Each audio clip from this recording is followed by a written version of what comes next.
take your child to school, your teacher is like the next parent. And so, yes, you can do something wrong, but there will be a way of doing something to that child to know.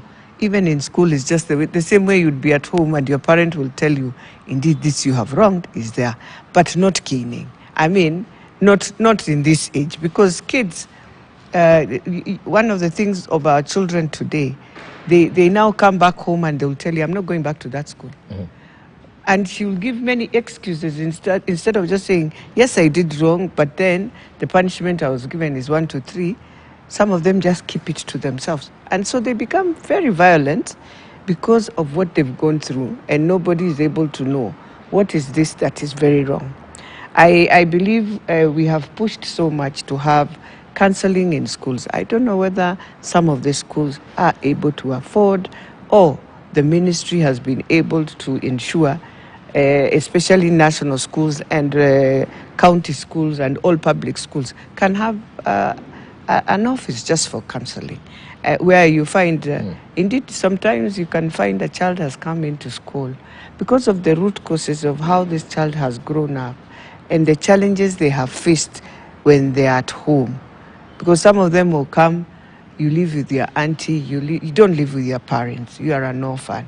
And so those who you live with are also part of taking you through a process that is very psychological, that can affect you. And so when you go to school, you become the same child, as the same way you behave at home. You forget school might be a safe place. But then when you arrive and find such a teacher, and you are thinking you're finding a safe place in school, then you go back to the same resistance that you've been having with your guardians or parents to that. Mm-hmm. So for me, I think we need to ask ourselves, I think not about the law now. I think it's about now talking to TSA, TSC, and asking whether, as we take teachers to different schools, especially the new teachers who have gone, have they also gone through a process of being guided that indeed you're going to these schools, we know the guidelines are this, and what alternative processes also has TSC and the Ministry of Education put in for their teachers? Because also some of them come with their own psychological challenges. Yeah. And then they think now, when they are beating this child, you are thinking, now you're releasing all your anger into this child, but you had your own psychological challenge. So do we have a place? And I remember when I was in the ministry, at that time, we had started centers for civil servants also, going for counseling. And I don't know whether teachers are going, whether they have been given also a place within just the Ministry of Education for them to visit counseling, because they also need counseling. And one of the things that we have to also be very careful is when you look at this teacher or the teachers who are doing this, you find some of them alcoholism a bit, some of them teachers who have a bit of their own challenges when you go through now. Thank you. Because I remember also it is in the same Kisii where we had again this challenge of boys being told to beat each other or to simulate what they were doing, and it was very crazy. So thank you.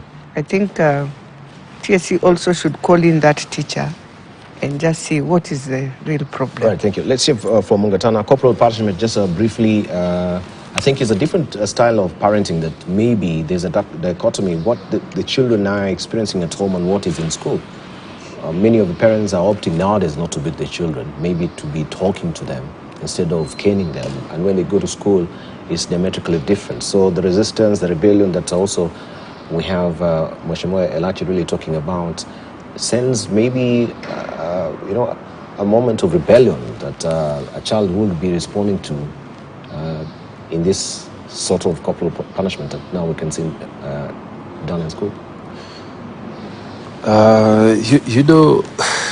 I think, like you say, the styles of parenting really matter on what kind of product we are churning out. For me, I was beaten, and I thank my dad for beating me because it helped me. And I think I also beat my children I beat them. But like the same way my dad used to tell me, I think I was in class 5 when he told me, I can no longer beat you. I will be sitting and talking to you, okay? So my last beating was when I was in standard 5. And going forwards, we would sit down to discuss issues when we were not agreeing on things. But I thank God that I was beaten when I was younger. And then also the style of beating between my mother and my father, because both of them beat me when I was younger. But the style was different. My mother was on the spot. If he finds you're doing something, it was on the spot, you know. A sandal, a cooking, something on the spot. And she would really work on you. But then immediately after that, my mother would hold me and tell me, the issue is what you did was bad, but me and you don't have a problem. So will you be a good boy? I said, I would be a good boy. And we sort of developed a very good relationship with my mom growing up. So I adapted that kind of style for my children because I liked that one, that you would whack the child, but then later on, you make him or her understand that it was the issue, not her or him, that was a problem. So, but then at a certain age, you don't need to beat those children. You need to sit with them and talk to them. And we don't need to wait for things to happen. I think we as parents, wherever possible, we should adapt that standard, which I try with my wife to do. You sit with these children every night. If you're a Christian, read to them the Bible, speak to them. Even if you're an atheist, just talk to them using your parental authority on value systems so that you attack the problem before the problem attacks you. So you find the same children when they go to school, they will know the standards at home are very much the same what the teacher is talking about. And whatever I do at home, you know, my dad, if he comes here, he'll kill me. My mom, because I know what I've done is wrong. So what do? You make amends on it. And as a standard rule, I've always told my kids, I don't want to hear it from the headmaster, from your class teacher. If you have messed up, please come and tell me before I hear it from the teacher. If I hear it from the teacher, then you are in deep trouble, you know, trouble times 2. So I think we need as parents to take our full responsibilities, but on what the teachers can do and cannot do, you cannot beat my child, you know, to a point where I'm seeking medical attention. Yes. If you beat my child in that manner without my permission, I think me when I come back, I will also sort you out. Yeah, me as a parent, if I came and saw my kid is beaten like that, I will look for that teacher to sort him out. Me as a parent, you can't do that. That's a defenseless. Sort him out in a legal way. I will beat him up myself so that he also understands that's wrong. You know, there's a way. You beat him up. Yeah, I will not wait for him to go to police. Let's both of us go to police, because he must test how it feels. You can't abuse. That is abuse of power. That is abuse of office. That is abuse. That is child abuse. That is assault. That is the worst kind of thing that you can do. And that person should be jailed, because that is a wrong thing to do. And I know if he goes before any magistrate, a female or a male magistrate, who sees those kinds of pictures, that person will go in. And there's no lawyer who is going to bring a manenos there that will help that assault. That is battery. That is both assault and battery. I saw that video, and it's bad. It makes you feel so bad. It's something inside you chants against that kind of violence. And that's not a person who should even be a teacher. That is a person TSC should fire. He should go and join the bandits, you know, or something to do some other career. That's not a teacher. Because a teacher is supposed to sit down and talk. We as parents are teachers also. We don't do that. And when we are doing that, even us, we should be punished. We should be judged by the law very harshly. Because I think there's a limit to all of these things. Punishment is there for us to correct. Punishment is not there to kill or maim or batter our children. No. I don't agree with that. So I think it was Honorable Michuki when he was in education, when he said they are banning beating of children. And to me, it was a shock because I was coming from that background of we were raised up, being beaten. Corporal punishment was normal up to a certain age. And then after that, that's how I was brought up. But I'm saying that when he introduced, it was sort of like a shock. There was sort of resistance because that was our generation. But things have changed now. And I don't think a lot of schools apply that. And if they do it advisedly, knowing that it is a wrong thing to do. So what my colleague here, Honorable Elachi, has said, there are various other options in terms of punishment. Punishment is a must because children are difficult, and caning is one of those that must be used for us to instill discipline. Thank you.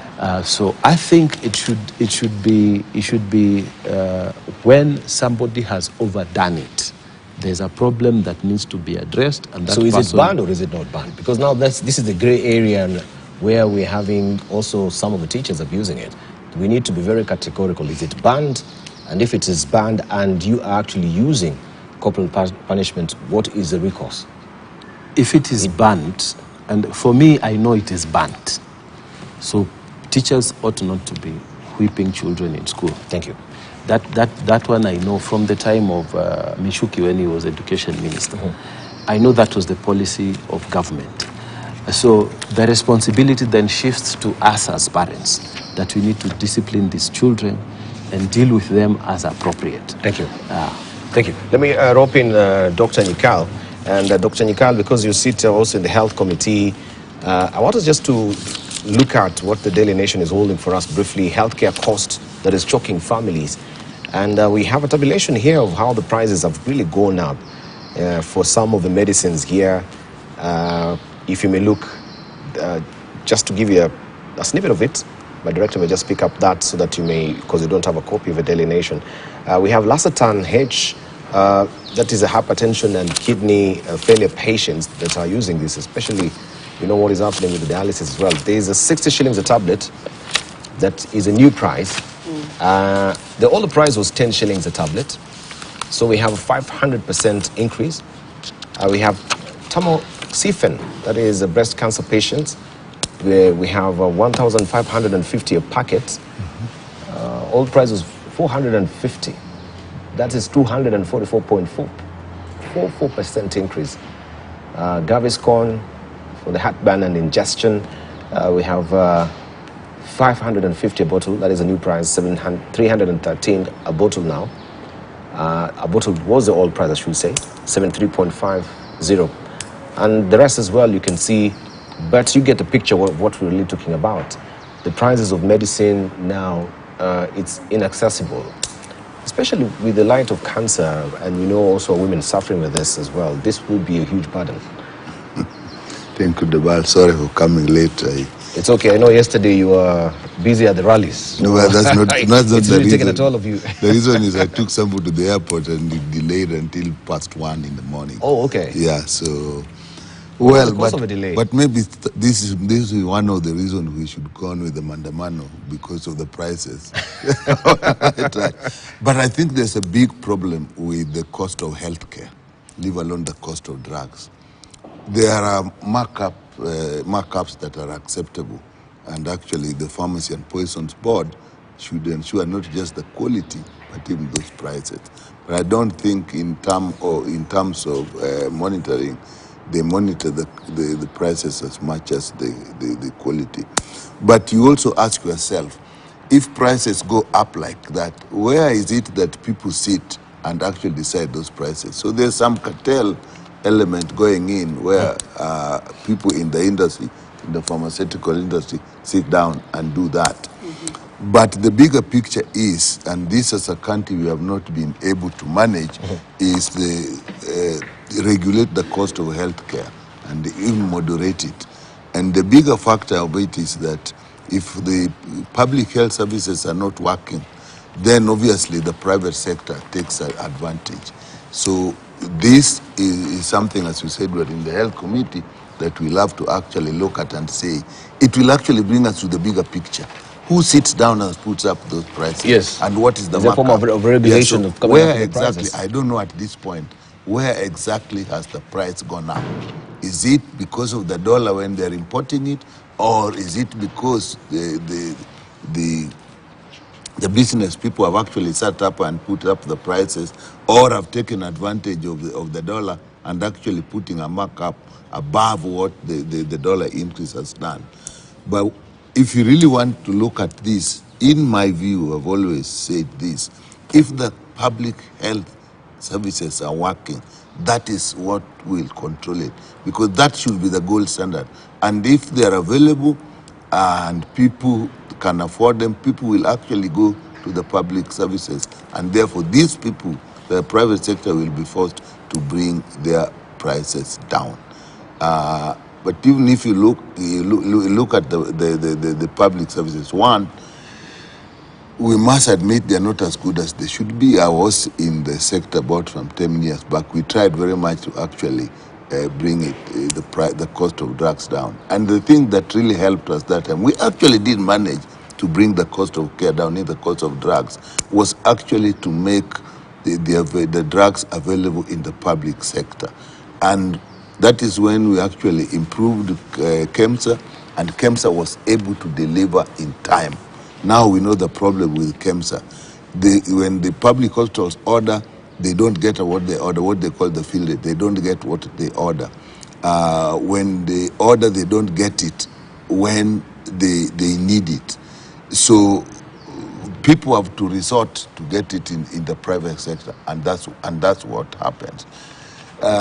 So that if we got KEMSA working the way it should, and the drugs are available, and using the advantage of large-scale buying by KEMSA and getting it to the public sector, that will do it. The other thing is also we should look at, we should have a drug policy. We have the essential drugs list, something called the essential drugs list. What drugs are essential in the country that people need to use? If you have that, and then you will look at all the brands that are available, when you can recommend which other brands. Many countries have done that, so that, and again, that is controlled through the public sector. These are the drugs that we use for these conditions, and they work well. Even the private sector will actually follow up and stock them. If they stock those ones, and then those prices have been moderated by the prices in the public sector, that will take place. So, and even if we go above that, we will look at the use of generics. People have talked about generics like they are inferior drugs. That's not really true. It is just that the brand drugs are actually manufactured by companies who have done research, and they have put up their markup research. People who are copying them now copy at a lower price and make them cheaper.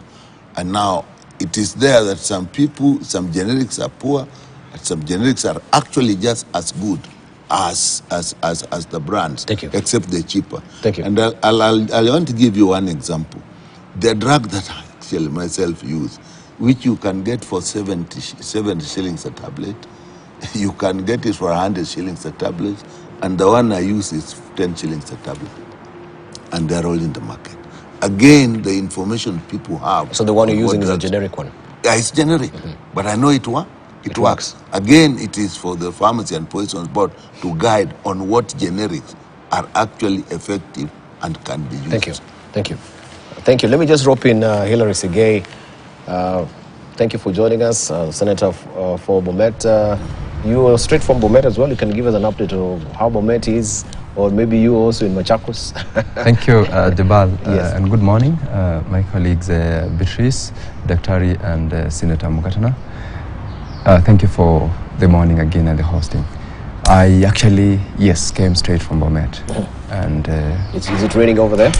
heavily raining. Heavily? Raining all through from Bomet all the way to Nairobi. It's heavily raining, but then it's a blessing. Remember, we've all been longing for these rains, and farmers are now back to serious farming, and it's season for planting. And we're hopeful, of course, that this continues for a couple of more months, so that it runs us through the period of planting, weeding, and likely short-term crops get to be harvested in order to sustain what we are struggling with. And so I really want to say there's hope that tomorrow is going to be better. I definitely was not in Machakos. I could not have been there. I actually was serving the great people of Bomet, taking them through what they actually took me to office to do. And so I could not have been anywhere else running demonstrations or going for public petitions or barazas, so to speak. But here we are. We need to pick it up and run the sessions that the people of Kenya expects us to do, because when you look at the headlines are all over. The school calendar, teachers, reintroduction, or rather reutilization of what is banned in terms of the punishment, and the economy, and including the sector that Dr. Hari just spoke about. Thank you. Thank you very much. Thank you. So I want us just to get into, of course, the politics of the day, and there is a very interesting editorial cartoon that has been drawn there by our zone in the Star. We have seen the spat that has been going on between Right Honorable Raila Odinga and the IG. So he is actually not intimidated. He says, I will not be intimidated by the threats from Azimio, and there's a call for them appearing at the ICC, that is the Deputy President Rigathi Gachagua, and also the Inspector General of Police. This is Japhet Koome, regarding the 9 lives that were lost in the protests. First of all, do you think this is really called for? Have they exhausted the avenues that we have legally here in the country, and also within the region as well? We have the East African courts as well. Why should we be going to ICC? Let's hear from Beatrice Elachi. We'll begin with you. Well, first of all, I think I am not the right person to talk about this ICC thing, because I am a victim of this process of 207. I don't like it at all. You're a victim? Yes. Being your name just being thrown to ICC, and you just go there. You're interrogated on some crazy things, and you're wondering, are we in Kenya or where are we? And so I've always been a bit squeamish about it. A champion of, can we deal with our matters without, I've even been saying that even in Bunge. I think my latest answer says very clear. We must look at all these processes and deal with our matter without throwing these words, because you talk of it, but individually is when a person goes there, is when you realize that these are crazy things we are talking about, and yet what is written is a very crazy thing that can take you into another world, and your family gets tormented. You're there 13 hours, 40. I mean, when I remember talking to Khan for a while, it was not a very pleasant thing. So having said that, you see, I have been believing, and I want to call upon all the players, even the IG. You know, it's not a matter of now starting to throw this and this. No, because Kenya is already a good friend and partner in cases of the ICC, you know. So it's not something very grey that you are just starting. So let's not make it as if it's a joke. No, it is not. But also let us just respect ourselves and work within the guidelines we have been given. And one of the things that we have to sit down and reflect is how we've just done that whole process that went through, that we have young people who are now in hospital, they have died, we have police who have died. And all this, you see, when you call on this, I wish they can now come and ask me, after all that. By the way, one of the things that I was shown before now going through that interrogation was the things that were being written, and by the way, by the Standard at that time, which were true stories, in 207. And you are shown a file, and you are given something on Standard, you are reading, and you're wondering, okay, so was I part of it? So how does this become my story? And how does this become that I have decided to send someone to, it is just not the right thing. And so I want to say this, if there are issues, if indeed we can come to our courts, the same way we went to court and we were told by the Supreme Court, this all happened. Is there the same way we can put these families, give them lawyers, let them go to court and sue? Yes, sue the IG, sue him in purpose of these are people who were killed by your people. That way, you start your own local mechanisms of looking at how you can get justice to these people. The same way, the police family will go to court and sue. Now, I don't know who he will sue. Okay. Because you see, it was you're on the streets, you're trying to protect, but here are young people, they are agitated and they have come. So who do you sue at that time? That's why I'm saying, if we want to be serious about it also, you can put up a local mechanisms where people can come and give in their issues. So I'll be very honest, Dibal, on this. When the word ICC comes, I back off because it torments. It torments. Briefly, before we take a short break, Senator Mungatana, Chambilecho wahenga, nyoka, mbali ayui, ayui nyoka. Have we exhausted? No. First, but we haven't exhausted, as correctly pointed by Honorable Elachi.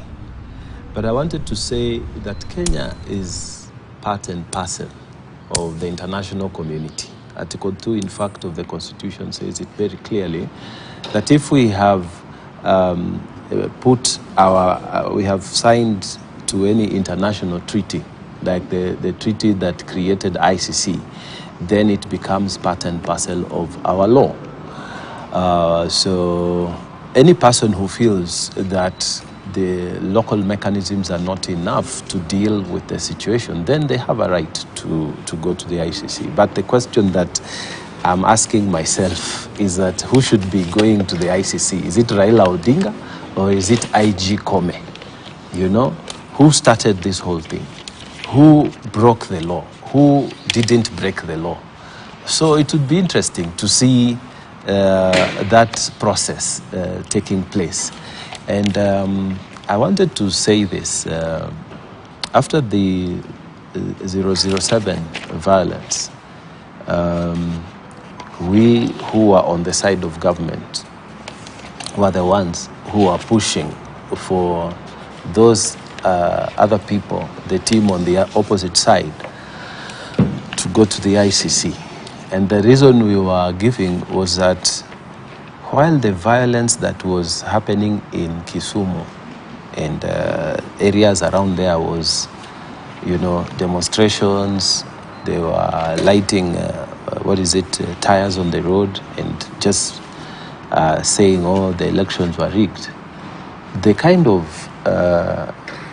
things that were happening in the Rift Valley were organized, targeted, and it was a planned thing, So you are saying that these things happening in Kisumu look like normal local things, but these ones happening in the Rift Valley, these ones were for the ICC, and I know we had started the process, okay? I was a little involved in this, because we were part of the legal team that was trying to push those things. But what I can tell you is that the International Court of Justice is not just another court. Yeah? The levels that you are supposed to hit before the case becomes a subject matter for ICC, the kind of thresholds that are supposed to be established are big. And in my opinion, what Raila is talking about are just political statements. We are nowhere near ICC kind of thresholds, because what we are dealing with now is not systematic, organized, or something that you can say is genocidal or something that the state cannot handle.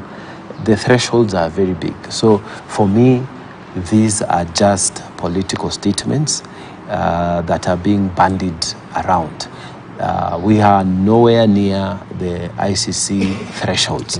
As of now, what is happening indeed can be handled by our local courts. Those who are breaking the law, those who are stealing, those who are doing things that are not within the purview of freedom of expression, they can be handled within the country. And as far as I'm concerned, IG Kome has not committed any crime that you can say that he should be taken to the ICC. So those are just political statements, and So they should it be doesn't treated really as that. amount to the crimes against humanity.